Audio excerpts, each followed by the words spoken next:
ก็นะครับชาวบ้านก็ประเคนพระทหารนะครับให้กับพระสงฆ์นะครับนี่ก็พระตั้งนะครับพระใหม่นะครับผมอันนี้เป็นจานดอกไม้นะครับเอาสาธุนะครับนี่คือประเพณีทางภาคอีสานนะครับที่อาจจะแตกต่างกันออกไปนะครับทุกท่านในแต่ละจังหวัดนะครับ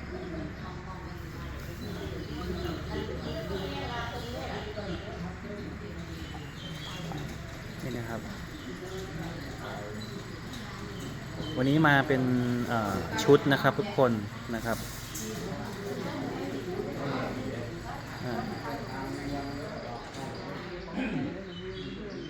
ใช่แล้วนะแต่ต้องตรงนั้นนี่นะครั